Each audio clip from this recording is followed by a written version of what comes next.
YTN 라디오 이동희 뉴스 정면 승부 4부 시작합니다. 이번 시간은 한 주를 마무리하는 코너죠. 주말에 볼만한 영화를 추천해드린 주간은 팝콘과 두 분의 팝콘 각독이 함께합니다. 교수겸 방송인 썸킴 씨 그리고 박지희 아나운서 대신해서 스페셜 게스트 영화 유튜버 거의 없다 나왔습니다. 어서 오십시오. 안녕하십니까, 거의 없답니다. 네, 썬킴 인사드리겠습니다. 네, 네. 박지희 씨는 왜 안 나왔습니까? 그냥 그 개표 방송을 너무 집중해서 보다 보니까 약간 신경쇠약으로 좀 쉬고 싶다. 이해가 안 되는데.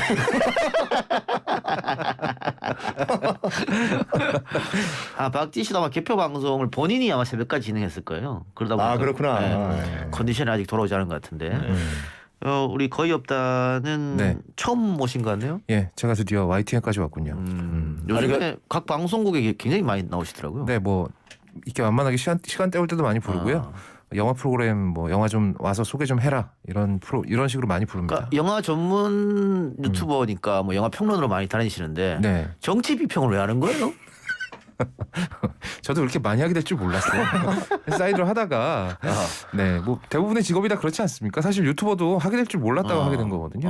네. 하기야 뭐 정치 평론가라는 타이틀이 뭐 시험 쳐서 받는 건 아니니까요. 그렇죠. 예. 네. 아니 뭐 이 스페셜 게스트 분을 이렇게 거물급으로 초대를 해주시면 저는 뭐가 되는 거예요, 이게? 아니 제가 봤을 때는 영화를 보는 눈은 비슷한 것 같더라고요. 그래요? 별 차이가 없다. 예. 굉장히 높게 우리 보시네 우리를. 네. 그래서 알겠습니다. 오늘 하여튼 맹활약 부탁드리고 자 썬킴 씨가 오늘 주제 좀 알려주시죠. 자, 역대 가장 적은 표차로 대선이 치러졌습니다. 그래가지고 그 이제 앞으로의 가장 큰 화두는 네. 뭐 국민 대통합이다라는 얘기가 나오고 있는데 그래서 오늘 저희 둘이 이제 갖고 온 영화는 앞으로 차기 정부에게 이걸 바란다 이런 메시지가 담겨 있는 영화를 각자 하나씩 골라왔습니다. 네. 추천하는 새로운 정부에게 추천한 영화. 네. 아니면 이번 주말에 여러분들 함께 보셔도 좋을 영화. 뭐 저는 기본적으로 대선이 끝나면 전국의 한 50%의 사람들은 굉장히 실망스러운 감정을 느끼고 계실 거기 그렇죠. 때문에 네. 저는 그래서 주로 이제 이런 코너가 오면은 포스트 아포칼립스 영화를 많이 추천해요. 혼자 망하는 게 아니라 다 같이 망하는 거다. 아니면 뭐 지구 전체가 멸망하는 영화라든지 이런 거 보면 약간 울적함이 좀 해소가 되거든요. 그럼 돈 룩업이나 아마게돈 보면 되네요. 예, 그렇죠. 그런 영화 보면 지구가 망해버리니까. 네, 의외로 좀 힐링이 됩니다. 오히려 네. 그래요. 근데 지금 거의 없다는 마스크가 핑크색이네요. 약간 사이즈가 작아요. 아니 예. 마스크는 크기는 똑같겠죠. 네. 그러나 아니, 이제 근데 얼굴이 크셔가지고 작게 궁금한데 네. 왜 그 활동명이라고 하나? 네. 거의 없다가 왜 거의 없다로 하셨나요? 이런 것까지 밝힐 정도로 시간이 있습니까? 하세요. 네. 굉장히 기운 빠지네요. 네. 어쨌든 대학교 때 그 제가 좀 이렇게 교수님들 사이에서 좀 버리장머리가 없다고 소문이 나서 어떤 교수님한테 교수님 제가 그렇게 다른 단어였습니다. 버리장머리가 없습니까? 네 가지가 없냐 그거. 네, 네 가지가 없습니까?라고 질문을 했더니 교수님께서 아예 없는 것 같지는 않고 거의 없어 뵌다라고 말씀을 하셨는데 그게 재밌어가지고 그냥 쓰는 겁니다. 거의 없다. 네. 그래요. 예. 내용이 별로 매가리가 없죠. 죄송합니다. 그 정치권에서 네 가지 없는 걸로 가장 유명하신 분이 이제 이준석 대표 아닙니까? 네, 근데 그런 식으로 네 가지 없지는 않았습니다. 저도. 그래요? 그런 식이 뭔데요? 그런 식은 아주 굉장히 오묘한, 밝히긴 어려운. 방송계에서 가장 네 가지 없는 거는 접니다. 그걸로 아주 유명하시다. 방송계가 아니라 그냥 네 가지가 없어. 처음 봤어 진짜. 저는 방송용 캐릭터인 줄 알았거든요. 실제로 마이크 만나니까 꺼줘도 이래요. 그냥 인간이 그런 거더라고요. 깜짝 놀랐어 진짜. 알겠습니다. 하여튼 거의 없다는 그렇게 해서 나온 별명이고. 네, 그렇습니다. 자 그러면은 두 분 어떤 영화를 갖고 오셨는지요? 네, 형님 먼저 하시죠. 예, 거의 없다님. 제가 형님인가요? 일단 액면가는 형님이시네 지금. 교수님 먼저 하시죠. 알겠습니다. 네. 저는 일단 국민 대통합이 목적이라고 하면은 지금 역대 뭐 여러 각국의 이제 그 역사를 들어봤을 때 모든 정치인 가운데서 국민 대통합을 위해 가지고 영혼까지 팔고 비리를 저지르고 심지어 탄핵의 위기까지 갈 정도로 어느 그 선을 넘고 엄청나게 영혼까지 판 정치인이 하나 있었어요. 바로 링컨이었거든요.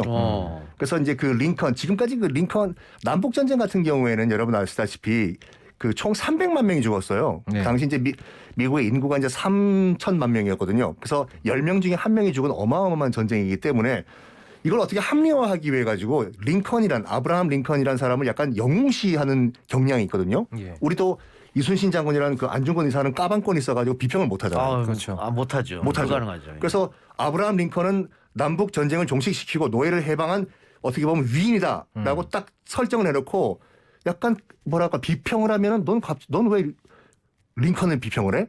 이런 분위기였는데 2012년도에 스티븐 스필버그 감독이 이 선을 넘었어요. 링컨은 마키아벨리즘에 빠진 사람이었다. 그러니까 목적을 위해서는 수단과 방법을 다 썼던 사람이다. 심지어 영혼까지 팔고 반대파 야당에 어떻게 보면 뇌물까지 줘서 노예 방지법을 통과시켰던 그런 사람인데 거기까지 갔던 그 인간적 고뇌를 굉장히 디테일하게 그렸던 영화가 바로 2012년도에 스티븐 스필버그 감독의 링컨이었습니다. 네. 그럼 어떻게 새로운 당선인한테 마키아벨리즘을 추천하는 겁니까? 이런 식으로 왜 저를 이게 막방을 만드세요? 게다가 그만큼 링컨은 국민 또 대통합이 중요하다 이거죠. 링컨은 또 마지막에 암살당했지 않습니까? 네. 좀 위험해 보이는데요. 괜찮을까요? 아니 왜 저는 네. 링컨 대통령의 대통합 그 과정을 지금 포커스를 두고 있는 거예요. 이 대통합 과정을 당선인이 좀 배웠으면 좋겠다. 네. 그런데요. 거기가 뭐 이 노예제도 자체만 하더라도 갈등의 끝판왕이네요. 그렇죠. 그렇죠. 그러니까 노예 제도를 물론 그 이 링컨이 없앤 건 맞는데 왜 없앴냐? 뭐 여러 가지 비평이 있지만 그래도 뭐냐면 사회 최약자인 흑인들 같은 어떤 인간이 똑같은 인간을 노예로 부를 수가 있냐? 청교도가 세운 미국이란 나라에서는 그건 있을 수가 없는 이다. 폐지하자. 가장 기본적인 이런 마인드에서 시작을 한 거죠. 예, 알겠습니다. 거의 없다는 링컨 영화 어떻게 보셨습니까? 스티븐 스필버그가 이런 식으로 선을 살짝 넘는 걸 굉장히 좋아하는 사람이에요. 젊은 시절에 만들었던 태양의 제국, 거기 이제 크리스찬 베일이 어린 시절에 태양의 제국 주인공으로 등장을 하는 영화인데 거기서 마치 일본군 공군에 대해서 이 어린아이가 동경의 눈으로 바라보는 듯한 그런 분위기의 영화를 만들어서 엄청나게 욕을 들어먹었죠. 포스터 자체도 논란이 많았어요. 네. 그래서 스티븐 스필버그의 영화치고는 얌전합니다. 그리고 다니엘 데이 루이스라는 대배우가 나와서 정말 절정의 연기를 하기 때문에 그걸 지켜보는 것만으로도 심심하진 않은데 그거 외에 이제 영화가 그렇게 많은 이야기를 담고 있지는 않아서 보기에 조금 지루할 수는 있겠습니다만. 솔직히 이게 그 개봉됐을 때 우리나라에서는 미국 마지막에 그 의회 공방이 그 영화의 그 절반을 차지하거든요. 그렇죠. 그래서 미국의 정치 시스템을 모르시는 분들은 굉장히 지루했어요. 네. 보다가 나가시고 졸고 이런 식으로. 저도 솔직히 중간에 한번 자다가 끊었습니다. 그 얘기를 왜 하세요? 어려울 수 있다. 네, 그러니까 우리 그렇죠. 서킨 교수님의 강연을 좀 듣고 미국 정치 시스템을 이해한 다음에 보면 훨씬 더 재밌을 영화다. 끝나고 제가 소주 한잔 쏘겠습니다. 네, 술을 그럼 안 스티븐 마십니다, 스필버그는 어떻게 네. 그 대중의 비난을 좀 즐기는 측면이 좀 있기도 하는 것 같네요. 스티븐 스필버그가 그 자기 컴플렉스였어요. 왜냐하면 그 약간 그 가벼운 흥행 상업 영화로 떴다라는 그런 컴플렉스가 있어가지고 네. 그 컴플렉스를 약간 그 상쇄시키기 위해 가지고 중간 중간에 이런 약간 그 시리어스한 영화를 만들어 쉰들러스 리스트 같은 것도 만들죠. 맞습니다. 뮌헨 같은 영화도 그렇고. 뮌헨 같은 것도 만들고. 그리고 유태인으로서 본인의 정체성을 굉장히 힘들어했어요. 쉰들러 리스트 만들 때는 본인이 너무 힘들어서 로빈 윌리엄스한테 전화해서 제발 나 좀 웃게 만들어 달라. 지금 아마 전국에서 친구들한테 그런 부탁하시는 분들 굉장히 많을 겁니다. 나 좀 웃겨줘. 나 좀 웃게 해줘라는. 알겠습니다. 그거 보니까 뭐 저하고 비슷한 것 같은데 저도 스티븐 스필버그 지금 같이 보시는 거예요, 동급으로? 뭐 다른 거 말고 작품성 이런 거 말고 작품. 네. 성격으로만 그 YTN 게시판에 이동형 물러나라 막 이런 거 도배될 때 너무 행복하거든요. 너무 그렇게 기분이 좋을 수가 없어. 그거는 약간 뭐라고 할까 그 메조키스트. 스티븐 스필버그는 건전한 수준의 관종이었고요. 어떻게 이거 봐 이거 본인과 스티븐 스필버그를 동급으로 보잖아 지금. 알겠습니다. 자, 그러면 거의 없다 갖고 온 영화는 뭡니까? 네, 저는 빅쇼트라는 영화를 갖고 왔는데 빅쇼트. 빅쇼트. 넷플릭스에서 최근에 빅히트한 영화죠. 내려갔죠. 네. 얼마 전에 내려갔습니다. 넷플릭스에서. 그 돈룩업 얘기를 하려고요. 돈룩업을 만든 예. 네. 아니 빅쇼트를 갖고 와서 돈룩업 얘기를 왜 합니까? 감독이 갔거든요. 예. 죄송한데 영화 유튜버가 영화 얘기할 땐 좀 알겠습니다. 들어주십시오. 네네네. 돈룩업을 만들었던 아담 맥케이 감독이 어떤 개몽 영화를 만들었어요. 그리고 이 뜻을 같이 하는 명배우들이 크리스찬 베일, 스티브 카렐, 라이언 고슬링, 브래드 피트. 뭐 이름만 들어도 한 영화의 타이틀롤, 그러니까 1인 주역을 할 수 있는 배우들, 그 정도로 네임드 배우들이 함께 뜻을 같이 하면서 자기 개런티도 대폭 삭감하고 함께 만든 영화고요. 영화 중간중간에 그런 뜻으로 함께 참여한 배우들이 뭐 카메오로도 등장하고 제4의 벽을 깨고 관객한테 직접 말을 하는 경우로도 등장을 하고 이런 식으로 등장을 해서 굉장히 경제 영화고 사실은 이제 흔히 우리가 알고 있는 공매도 그러니까 나라의 경제가 어려워질 것이라는 데 베팅을 해서 큰 돈을 번 사람들의 얘기거든요. 그 이야기가 굉장히 어렵습니다. 뭐 CDO니 뭐 복합 CDO니 뭐 엄청나게 어려운 경제 용어들이 있는데 그럴 때마다 아담 맥케이 감독이 중간중간 탑스타들을 등장시켜서 지루하지 않은 방식으로 이걸 다 설명해주고 넘어갑니다. 그래도 이해가 안 돼요. 네, 그래도 이해는 어렵지만 마고로비가 목욕하는 장면만 나오고 이러면 일단 집중은 되잖아요. 마고로비인데 그래서 뭔 말하는지는 모르지만 집중은 되고 그러다 보니까 영화 끝까지 아주 속도감도 굉장히 빠르기 때문에 한 큐에 시원하게 보실 수 있는 영화다. 경제학 용어 또 주식시장 용어가 많이 등장하니까 조금 어렵다 이런 말씀인 것 같고요. 그러니까 저게 영화가 개봉했을 때 그 빅쇼트를 보기 전에 이해를 해야 되는 강의가 유튜브에 상당히 많았어요. 이걸 보고 봐야지 이 영화가 이해가 된다. 근데 방금 말씀하신 것처럼 아담 맥케이 감독이 참 천재인 게 뭐냐면 네. 샤워를 하면서 네. 약간 독백하듯이 관객들 보고 들으라고 얘기를 해요. 여기서 공매도란 저렇게 저급한 방식으로 하진 않고요. 그러니까 이런 식인 거죠. 마고로비가 거품 목욕을 하면서 이렇게 어깨까지 딱 잠겨가지고 샴페인 잔 하나 들고 야 공매도가 뭔지 모르겠지 내가 설명해줄게. 공매도 샥 설명해준 다음에 다 알아들었어? 알아들었으면 꺼져. 이런 식으로 이제 설명을 하고 넘어가기 때문에 크게 경제학적인 지식이 없어도 이해가 가능한 정도로는 알 수 있습니다. 예. 예. 빅쇼트 아직 넷플릭스 있다네요. 저는 뭘 봤지? 네. 다른 쇼트를 보셨나 봐요. 그래요. 네. 제가 이 빅쇼트 영화는 이게 아마 미국의 부동산 예. 위기로 빠지면 그때 상을 서브프라임 모기지 사태가 나기 모기지네. 직전에 서브프라임 모기지가 터져서 미국 부동산에서 시작한 여러 가지 복합 상품들이 전부 박살이 날 것이다. 주식시장과 함께 그걸 예측해서 거기에 역으로 베팅해서 큰 돈을 번 사람들의 얘기죠. 예. 네, 알겠습니다. 어쨌든 두 영화는 실화를 바탕으로 했다는 공통점은 있네요. 그렇습니다. 예. 네. 자, 우리 썬킴 교수는 빅쇼트 어떻게 보셨나요? 빅쇼트 일단 아담 맥케이 감독이 그러니까 일단 2008년도 그 리만 브라더스 사태와 이제 서브프라임 모기지 같은 거는 네. 일반인들도 일단 그 큰 사태가 벌어졌기 때문에 이제 전 세계 금융 위기가 일어난 건 알겠는데 네. 왜 일어난지는 아무도 몰라요. 네, 모르죠. 그거를 이제 하나의 영화로 이제 설명을 하려고 노력을 한 거는 크게 평가를 받아야 되겠죠. 네. 그리고 많이 이해가 됐어요. 네. 그럼에도 불구하고 아직 어려워요, 그게. 아직 그러니까 이 영화를 끝까지 보신다고 해서 서브프라임 모기지 사태의 전후 관계를 전부 아실 수는 없어요. 그냥 관심이 생기는 정도만 해도 이 영화를 보신 목적은 충분히 달성이 가능하다. 오늘 저희가 갖고 온 두 영화, 링컨도 그렇고 빅쇼트도 그렇고 이게 뭐라고 할까 약간 공부를 하고 봐야지 좀 이해가 되는 영화들이에요. 더 재미있는 영화. 더 재밌는 영화들. 네. 알겠습니다. 네. 자, 그럼 거의 없다가 네. 이 영화를 골라온 이유는 뭡니까? 여기 보면 브래드 피트가 이런 대사를 해요. 남들이 막 다 돈을 벌어서 막 신나서 춤을 추고 있는데 야, 너 춤추지 마 라면서 이런 대사를 치는데 좀 굉장히 뼈를 때리는 대사이기도 합니다. 자, 우리가 맞는다면 사람들이 집을 잃게 되는 걸 얘기하는 거야. 직업도 날아가고 은퇴자금, 저축연금도 모두 사라지게 돼. 이 돈놀이에서 내가 제일 싫어하는 건 사람이 숫자에 묻혀버리게 되는 건데 실업률이 1%만 올라가면 4만 명이 죽게 되지. 네.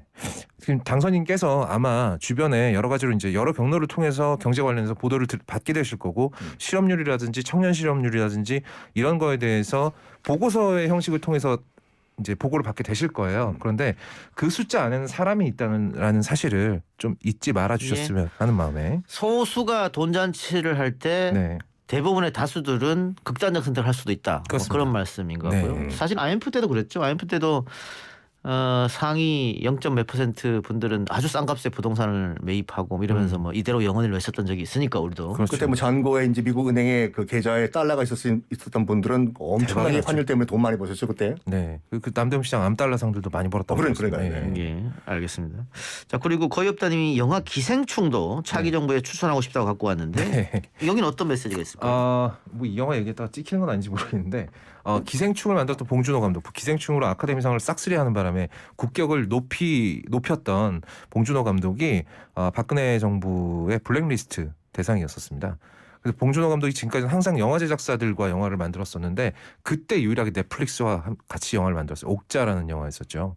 그래서 가능하면 어떤 일이 됐든 간에 문화계 쪽에 어떤 영향을 끼치는 일은 삼가하시는 게 좋지 않을까 싶어서. 이명박 박근혜 정부 그 보수 정권에서 블랙리스트를 만들어서 문화예술계에 핍박을 했기 때문에 그런 일은 다시 하지 마라 이런 말씀이네요. 그렇습니다. 그런 일이 다시 벌어지면 우리는 제2의 봉준호를 잃게 될 것이다. 네. 그러니까 지금 이게 링컨 같은 경우에도 이제 맨 첫 장면이 뭐가 나오면 게티스버그 연설, 국민을 위한 국민에 위한 국민의 정부 이 네. 명연설이 나와요. 근데 게티스버그가 우리가 게티스버그 연설로 알고 있는데 미 역사상 본토에서 일어난 전투 가운데서 가장 치열하고 잔인했던 전투거든요. 그렇습니다. 제일 많이 죽었죠. 그래서 이제 남부군 같은 경우에는 5만 명, 북군 7만 명이 게티스버그가 평야예요. 아무 전략 전술도 없이 그냥 백병전을 펼친 거예요. 10만 명이. 그래서 5만 명이 거기서 죽어요. 그래서 그 당시 이제 신문에 이제 사진이 기재가 됐던 때였거든요. 네. 그 벌판에 5만 명의 시신이 깔려 있는 시신을 보고 미국인들이 멘붕이 와버린 거예요. 지금으로 치면 동족 산장이지 않습니까? 그래가지고 그때부터 전쟁은 정말 끔찍한 것이다. 우리가 막아야 된다. 라는 것인데 이거를 스티븐 스필버그 감독이 굉장히 짧고 담담하게 잘 그렸어요. 그래서 전쟁은 무슨 일이 있어도 막아야 된다. 링컨이 했던 여러 가지 목표 가운데 하나가 뭐냐면 이런 끔찍한 동족 그러니까 우리가 남북 전쟁이라고 하지만 영어로 시빌 워잖아요. 네, 시빌 미국 워. 내전이죠. 이런 내전만큼은 절대 막아야 된다라는 메시지를 전달한 거죠. 당선인의 선제 타격 비판하는 겁니까? 바로 네. 생각이 나네. 바로 연상이 되네요. 다음 주부터 휴가 가신다면서요. 기생충이 조금만 더 얹어도 네. 되겠습니까? 기생충의 주제는 뭐 다들 아시다시피 봉준호 감독은 언제나 계급에 관한 영화들을 만들기를 즐겼습니다. 특히나 설국열차 같은 경우에는 그 계급이라는 것이 기차의 칸으로 아주 정확하게 명시가 되어 있었죠. 근데 기생충은 그렇게 옆으로 늘어지던 계급을 집 안에서 지하실과 반지하와 1층과 2층으로 세웠습니다. 그런데 보통 여기서 이제 박 사장으로 등장한 이선균 씨가 연기하는 박 사장 같은 경우에는 누가 나를 위해서 일을 하고 있는지에 대해서는 아무런 관심도 없었어요. 그리고 뭐 아줌마가 갑자기 그만뒀는데 그 아줌마 찌개 맛이 기가 막혔는데 뭐 아줌마야 언제든 구할 수 있는 거니까 라고 신경 쓰지 않고 돌보지 않은 사이에 기택의 가족들이 그 박 사장네 집안을 이렇게 둘러싸게 됩니다. 이제 핵심 관계자가 된 거죠. 그러다가 정작 기택의 손에 의해서 칼을 맞게 되거든요. 그러니까 뭐 이렇게 뭐 다른 의도가 아니라 언제나 자기 주변에 있는 사람들을 잘 살펴야 하고 그리고 지금 한층 코로나 때문에 더더욱 격화되고 있는 어떤 계급 간의 갈등 이런 거 분명히 해결하지 않으면 큰일이 닥칠 수 있다라는 메시지도 기생충을 보시면서 한번 느껴봤으면 합니다. 예, 알겠습니다. 네. 자, 그리고 두 분이 각각 OST를 가지고 왔는데 썬킴 씨는 어떤 노래입니까? 일단 그 링컨 같은 경우에는 우리가 알만한 그런 가사가 있는 곡은 없습니다. 네. 그래서 이 영화를 보면 중간중간에 이제 흑인들이 이제 노예 출신 흑인들이죠. 중간중간에 이제 자기들이 부르는 연가가 있어요. 우리가 알고 있는 이제 어메이징 그레이스인데 네. 어메이징 그레이스는 흑인들 남부의 그 목화 이제 플랜테이션 뭐 정말 끔찍했죠. 그러니까 고개를 들면 안 돼요. 네. 고개를 항상 하루 종일 숙인 다음에 그 남부의 뜨거운 태양을 받으면서 이제 목화를 따야 되는데 네. 그 괴로움을 잊기 위해 가지고 흑인들이 불렀던 연가 네. 어메이징 그레이스가 그 영화 곳곳에서 나오거든요. 그래서 저는 오늘은 흑인 연가 어메이징 그레이스를 준비했습니다. 예. 지금 나오고 있습니다. 나오고 있어 이어폰이 없어가지고 좋네요. 예, 음악이. 제가 불러드릴까요? 아니? 이제 썬킴 씨가 승리한다면 어메이징 그레이스가 아마 엔딩곡으로 나갈 텐데 지금 댓글 보니까는 승리하기 어려울 것 같습니다. 아니 저는 거의 없다님과는 한 방송을 했다는 것 자체가 영광이에요. 무슨 말씀이에요? 오늘 저 일기에 쓸 거예요 이거. 네. 예, 거의 없다는 어떤 음악입니까? 네, 저는 좀 특별하게 아무 이유 없이 그냥 제가 좋아하는 곡을 들고 왔습니다. 빅쇼트하고 상관없이. 네, 상관없습니다. 예. 이매진 드래곤스의 썬더라는 곡입니다. 예? 네. 이제 흘러나오고 있는데. 예, 왜 이 노래를 선택하셨어요? 이게 살아보니까요, 세상 모든 일은 벼락처럼 닥치더라고요. 벼락처럼 뭐요? 벼락처럼 닥치더라고요. 네. 아마 기생충 장면, 영화 장면에서 기택에게 칼 맞는 박 사장의 심정이 벼락 같았겠죠. 그러니까 뭐든지 어떤 사회 계층 문제라든지 양극화 문제 이런 거 빨리 해결하지 않으면 우리 사회에도 빅쇼트 같은 벼락이 칠 수 있다. 어허. 이 부분 좀 명심해 주시길 바라는 마음에 공매도를 반대하시네요. 공매도 자체는 반대하지 않습니다. 그래요, 알겠습니다. 네. 자, 뭐 10년 주기 위기설도 있었죠. 그래서 98년 IMF, 2008년 서브 사태, 서프라임. 네. 그리고 이제 2018년에 그래서 올 것이다 했는데 뭐 넘어갔잖아요. 네, 그냥 넘어갔습니다. 넘어갔으니까. 지금 현재 뭐 주식 시장이 좋지는 않은데 뭐 앞으로도 좋아질 것 한번 기대 한번 해보고요. 예. 알겠습니다. 오늘 KT주님, 빅쇼트 굿굿, WJD님 거의 없다, 수준 높다, DH 스카이님께서 빅쇼트 명작입니다. 묶어서다 거의 없다 교수다 거의 없다 얘기밖에 없네요. 그러니까 제 출연료를 거의 없다니까 드리겠습니다 오늘. 아이, 좀 괜찮습니다. 괜히 왔네. 그럼 말 나온 김에 진짜로 주시겠어요? 알겠습니다. 자, 새로운 정부에 기대하면서 우리 두 가지 영화를 갖고 왔는데 이 두 가지 영화가 많은 거 담겨 있네요. 뭐 빅쇼트는 뭐 경제 영화기도 하니까 네. 또 먹고 사는 문제 가장 중요한 게 아니겠습니까? 그렇습니다. 그리고 아까 얘기했던 우리가 사회적 갈등이 여러 가지가 있는데 그거를 치유를 해야 됩니다만 이 빈부 갈등이 너무 가면 갈수록 더 심해지지 않습니까? 그렇습니다. 그 상위 1%가 갖고 가는 비율과 하위 20%가 책임지는 비율이 너무 크기 때문에 이걸 어떻게 해결해야 되냐면 하루아침에 해결되지는 않겠죠. 예. 당선인 또 새로운 정부에게도 관심을 좀 기울여 주십시오 하는 생각이고 또 이 링컨 같은 경우에 남북 전쟁이 당연히 영화의 배경이 될 수밖에 없는데 우리도 결국 남북으로 갈려져 있잖아요. 그렇죠. 예. 그러니까 이 남북의 통합과 평화를 위해서는 정치인이라면 그 영혼까지 팔 수 있는 그 자세 어떻게 뭐 인간적으로 우리가 평가를 해줘야 되는 거죠. 예. 그리고 윤석열 후보가 당선되고 나서 외신에서도 그 대중국 외교나 북한의 호전적인 사람이 됐다 대통령이 좀 우려를 표명한 것도 있으니까 네. 그 부분에 대해서 한번 후보자 신분으로 유세 때 하던 말하고 대통령 신분으로 대통령이 돼서 하는 말은 또 다르거든요. 그렇죠. 무게가 완전히 다르니까 조금 더 전문가들이랑 논의를 해서 좋은 쪽으로 결론이 났으면 좋겠습니다. 공약을 다 지킬 필요는 없다는 사실을 다시 한번 알려드리고 싶습니다. 예, 거의 없다 오늘 첫 출연인데 어땠습니까? 아주 즐거웠고요. 또 불러주시면 또 나오겠습니다. 네, 또 불러주지 않을 것 같네요. 네. 별로였고요. 그냥 그랬습니다. 알겠습니다. 네. 자, 두 분 이야기 오늘 여기까지 듣고요. 오늘 승리자는 그러면 누굽니까? 당연히 그였다죠. 당연히. 그래서 이매진 드래곤스의 썬더. 네. 우리나라 가수입니까? 아닙니다. 이매진 드래곤스라고 해서 미국에서 굉장히 잘 나가고 있는 락 밴드입니다. 락밴드. 아까 제가 잠깐 들었는데 우리말 하는 것 같아서. 이 작가님 좀 약간 팝송 공부 좀 하세요. 좀. 너무 긴 시간 잠을 안 잔 것 같습니다. 지금 멍해 보이시는데. 다크서클이 지금 무릎까지 내려왔습니다. 제가. 아하. 알겠습니다. 그러면 엔딩곡으로 네. 이매진 드래곤의 썬더 듣는 걸로 하고 두 분 여기서 보내드리죠. 지금까지 썬킴 교수 또 영화 유튜버 거의 없다와 함께했습니다. 네, 고맙습니다. 감사합니다. 네, 감사합니다.